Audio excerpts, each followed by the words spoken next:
Good morning, everyone. I am Vinita, working as an associate professor in the Department of Electrical and Electronics Engineering, R&D Engineering College. Today, I am going to discuss about the traveling based on transmission line in power system transients. Let us see what is meant by reflection and refraction waves of transmission lines. Normally, in power system, all of you know that there will be a sending inside as well as the receiving inside. Whenever the circuit breaker contacts get opened or shorted, the waves that will be generated and that waves that will be moved from the source end to the load end.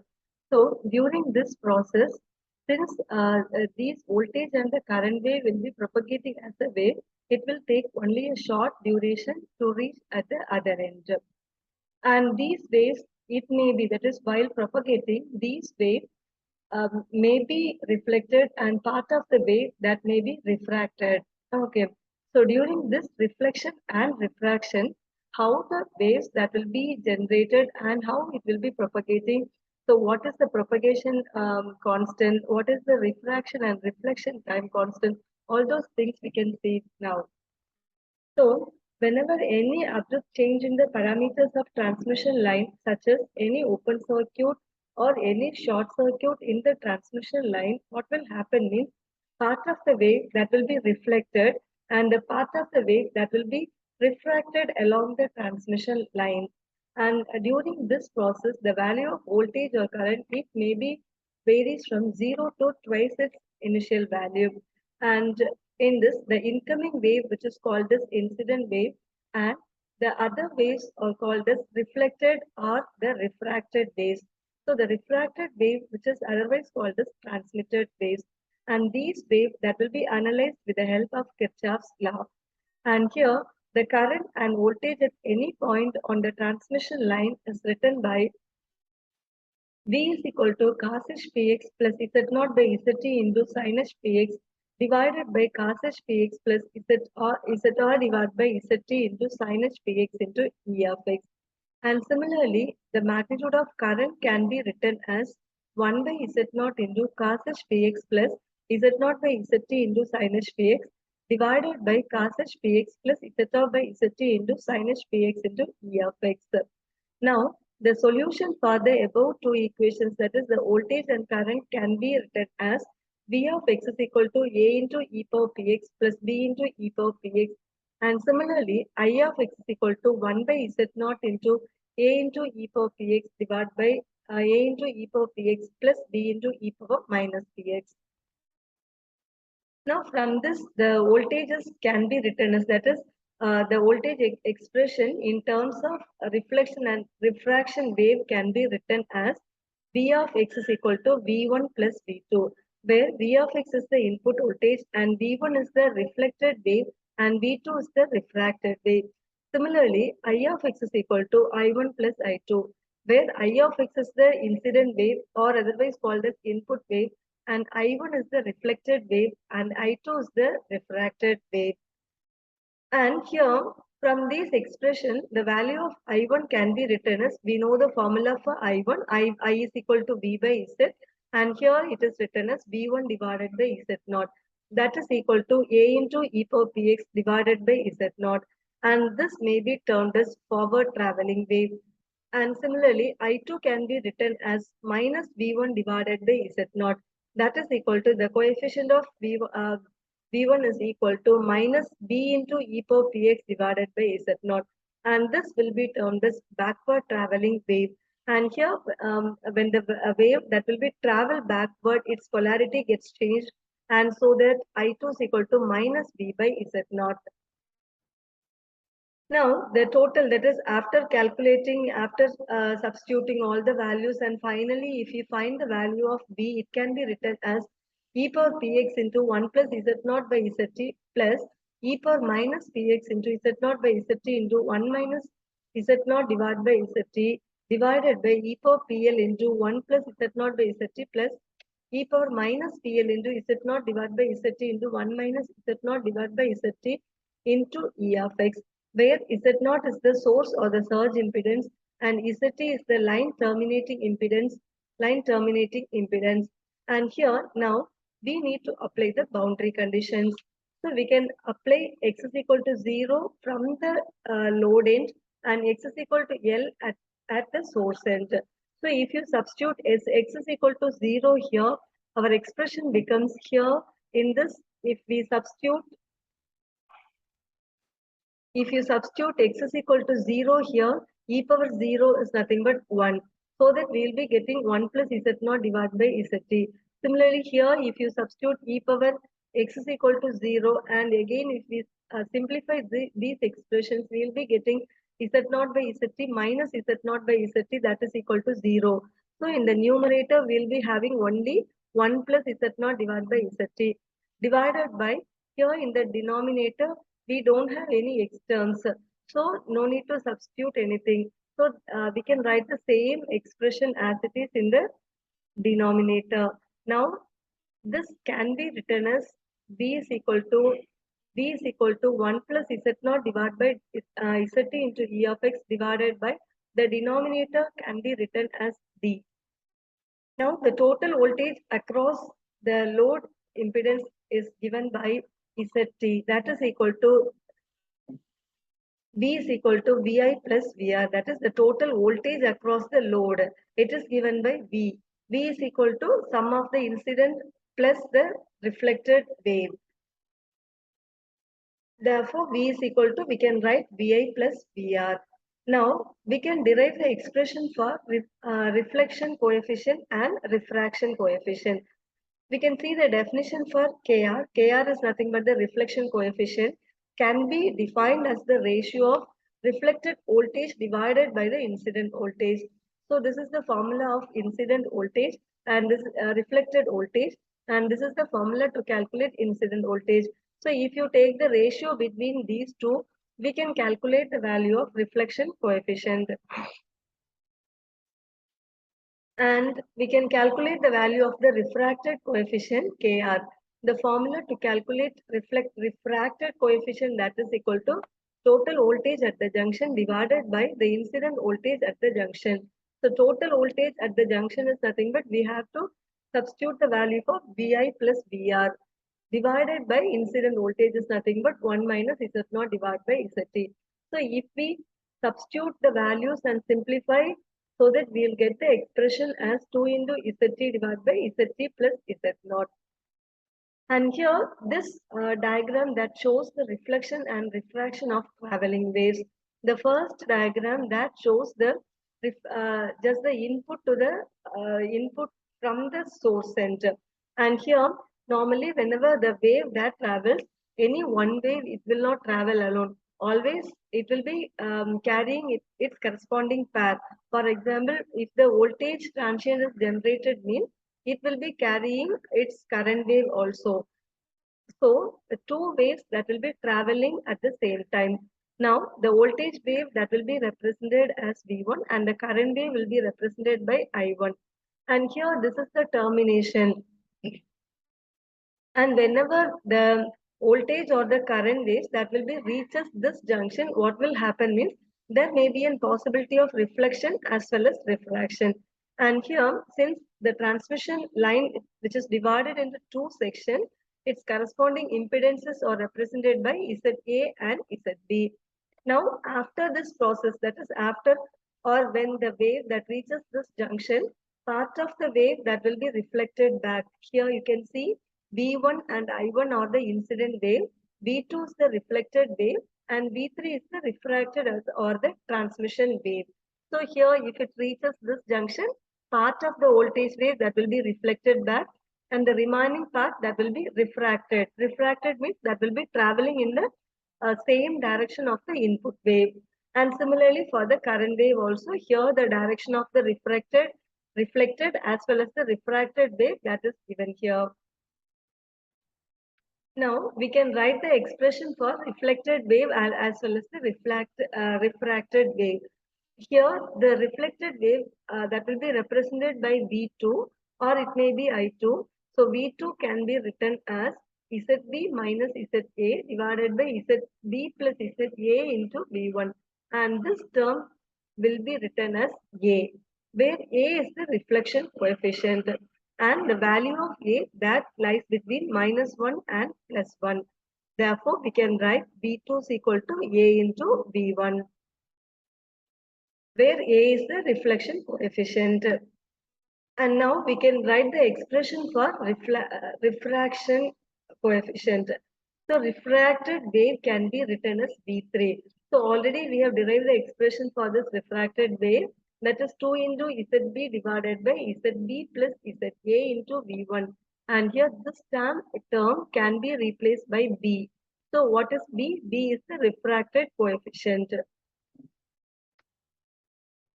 Now here we can see the behavior of traveling waves when it reaches the open-ended line. And here we can consider transmission line, which is energized by means of an voltage source V, and the switch is connected in the length of the transmission line. And for analysis purpose, we can have a small element dx along the transmission line. And whenever the switch gets closed, the circuit will carry the current. So what will happen? This current that will be travel from the source end, and it will be journey towards the transmission line, and it will try to approach the receiving end. So whenever this wave that reaches the open circuited end, we know that the value of current that is equal to 0. So if the current is 0, what will happen? At the open-ended line, there is no current.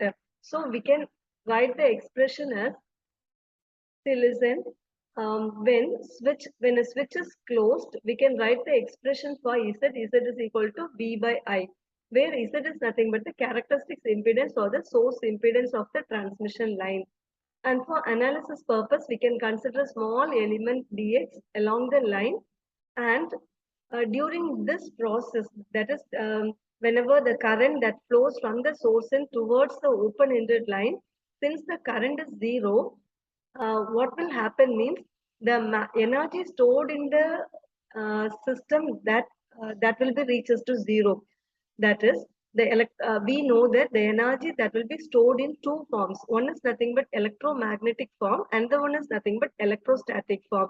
And we know the formula for electromagnetic energy, that is half into Li square.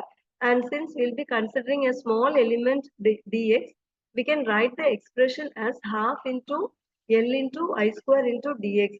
Similarly, the electrostatic energy stored in the element, which is given by half into Cv square into dx. Okay. Now, we know that the value of current that is equal to 0.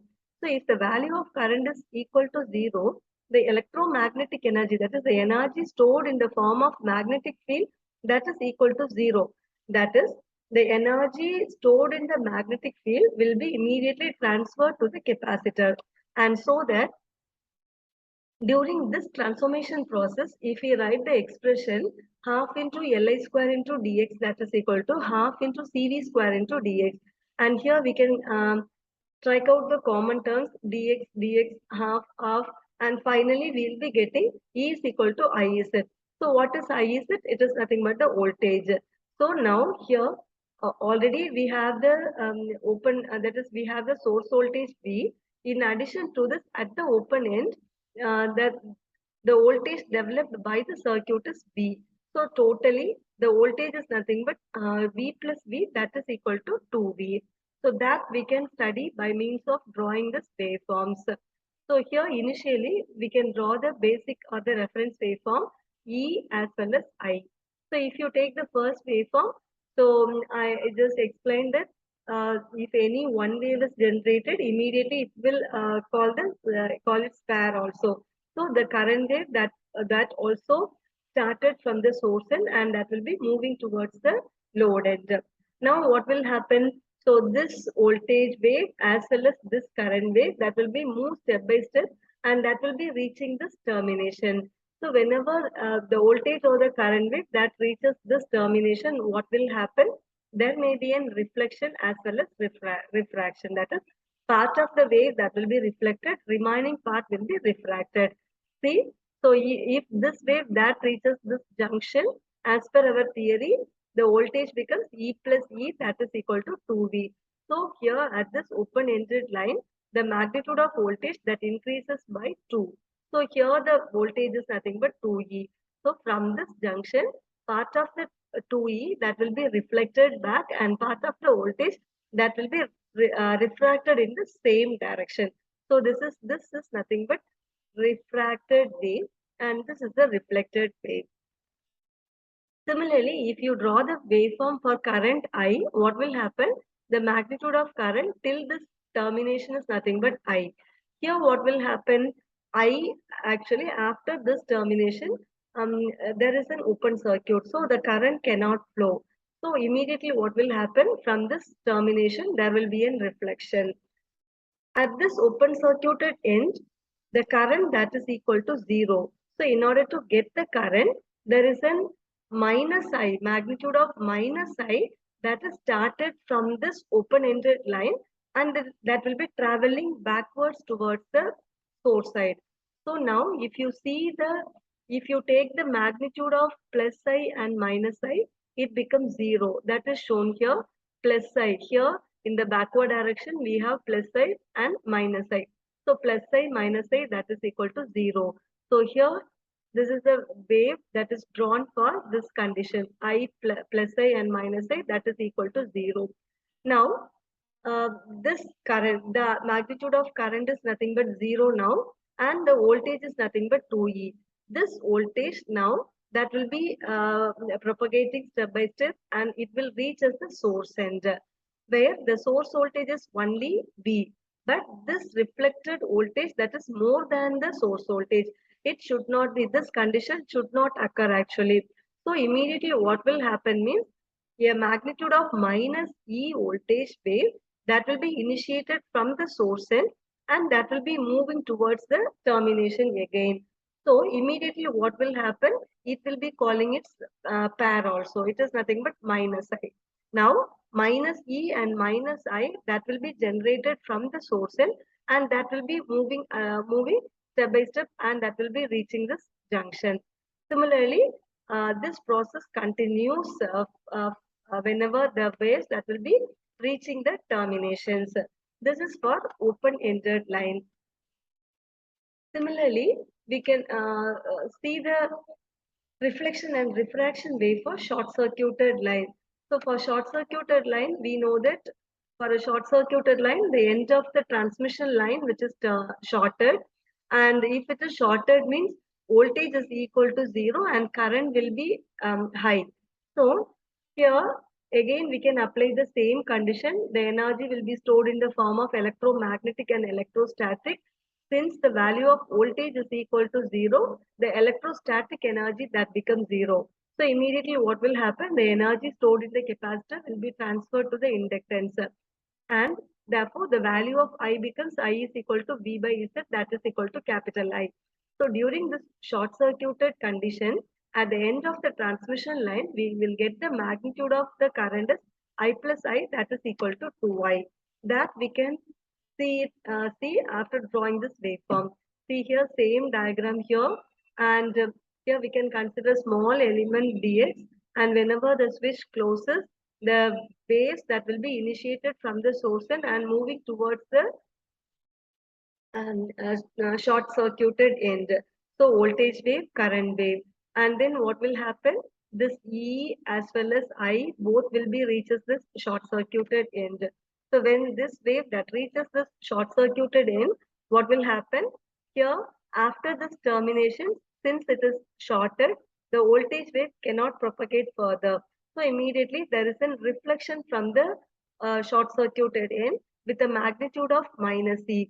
So therefore here plus E minus E that is equal to 0. But at the same time, if we consider the current wave, already we have I. Whenever it reaches this short circuited end, its magnitude becomes one more I plus I. That is equal to 2I. So from this shorted end, 2 into I, 2 times the value of I, that will be initiated and part of the wave that will be reflected back and the remaining part that will be refracted along the transmission line. So the magnitude of voltage is 0 and the magnitude of current is 2I. So this now here these two voltages as well as current again that will reaches the source center. Again, from the sources, there will be a reflection and refraction. So this is the process of reflection and refracted wave of the short circuited line.